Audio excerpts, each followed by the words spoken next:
पहलगाम में हुए आतंकी हमले ने एक बार फिर पूरे दक्षिण एशिया को झकझोर दिया है और अब भारत पाकिस्तान के बीच तनाव की लपटें दुनिया के बड़े मंचों तक जा पहुंची है।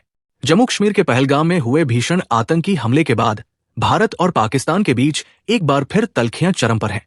यह हमला सिर्फ एक आतंकी वारदात नहीं, बल्कि दक्षिण एशिया की शांति के माथे पर एक बार फिर युद्ध का साया बनकर उभरा है। हमले के तुरंत बाद भारत की कड़ी प्रतिक्रिया और पाकिस्तान की बौखलाहट ने हालात को और भी गंभीर बना दिया है। इसी के चलते अब पाकिस्तान ने अमेरिका और संयुक्त राष्ट्र जैसे अंतर्राष्ट्रीय मंचों का दरवाजा खटखटाना शुरू कर दिया है। अमेरिका में पाकिस्तान के राजदूत रिजवान सईद शेख ने इस पूरे घटनाक्रम को लेकर बड़ा बयान दिया है। उन्होंने अमेरिका के पूर्व राष्ट्रपति डोनाल्ड ट्रंप से हस्तक्षेप की मांग करते हुए कहा है कि कश्मीर अब दुनिया का सबसे संवेदनशील और खतरनाक परमाणु संघर्ष वाला क्षेत्र बन चुका है। अगर इस पर तुरंत ध्यान नहीं दिया गया तो नतीजे विनाशकारी हो सकते हैं। उनका यह बयान न सिर्फ चिंता पैदा करता है, बल्कि ये बताता है कि पाकिस्तान किस हद तक अंतर्राष्ट्रीय दबाव बनाने की रणनीति अपना रहा है। राजदूत शेख का दावा है कि अगर ट्रंप कश्मीर मामले में कोई ठोस पहल करते हैं तो ये उनके लिए ऐतिहासिक उपलब्धि हो सकती है। उन्होंने ट्रंप से अपील की है कि वे केवल औपचारिक या सतही समाधान की बजाय कश्मीर विवाद की जड़ पर जाकर इसका स्थायी समाधान निकालने की दिशा में प्रयास करें। इससे साफ है कि पाकिस्तान अब कूटनीतिक स्तर पर पूरी ताकत झोंक देना चाहता है ताकि भारत पर वैश्विक दबाव बनाया जा सके। लेकिन पाकिस्तान की इस अपील के पीछे उसकी घबराहट भी साफ झलकती है। दरअसल भारत ने हमले के तुरंत बाद पाकिस्तान पर सीधा आरोप लगाया, जिससे इस्लामाबाद की बेचैनी और बढ़ गई। राजदूत शेख ने भारत की प्रतिक्रिया को भड़काऊ करार देते हुए कहा कि हमले के महज 10 मिनट के भीतर पाकिस्तान पर आरोप लगाना बेहद गैरजिम्मेदाराना है।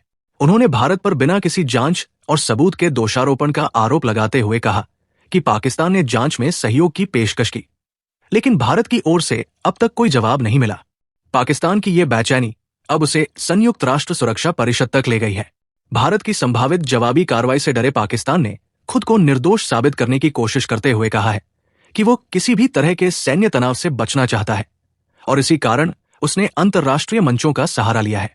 बताया जा रहा है कि संयुक्त राष्ट्र सुरक्षा परिषद की मौजूदा अध्यक्षता ग्रीस के पास है और भारत पाक मुद्दे पर एक आपात बैठक की तैयारी हो रही है। इस बीच पाकिस्तान की ओर से एक और गंभीर चेतावनी सामने आई है। राजदूत शेख ने साफ कहा है कि अगर इस समय कोई गलतफहमी या सैन्य कार्रवाई हुई तो ये पूरा क्षेत्र एक बड़े परमाणु संघर्ष की ओर बढ़ सकता है।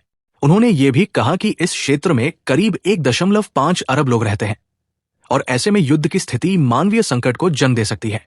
भारत की ओर से हालांकि अब तक कोई आधिकारिक बयान सामने नहीं आया है, लेकिन रणनीतिक मामलों के जानकारों का मानना है कि भारत इस बार केवल बयानों तक सीमित नहीं रहेगा। पहलगाम हमले की गंभीरता को देखते हुए कड़ी कार्रवाई की आशंका जताई जा रही है, जिसे लेकर पाकिस्तान पहले से ही अंतर्राष्ट्रीय स्तर पर समर्थन जुटाने की कोशिश में जुट गया है। इस पूरे घटनाक्रम ने एक बार फिर ये साबित कर दिया है कि कश्मीर न सिर्फ भारत और पाकिस्तान के बीच सबसे बड़ा विवादित मुद्दा है, बल्कि ये पूरी दुनिया की सुरक्षा और स्थिरता के लिए एक गंभीर चुनौती भी बन चुका है। पाकिस्तान की ओर से किए जा रहे अंतर्राष्ट्रीय प्रयास और अमेरिका तथा संयुक्त राष्ट्र की संभावित भूमिका को लेकर आने वाले दिन बेहद अहम होंगे। जवाब अब शब्दों से नहीं, एक्शन से दिया जाएगा। पहलगाम की मिट्टी खामोश नहीं रहेगी और भारत भी नहीं।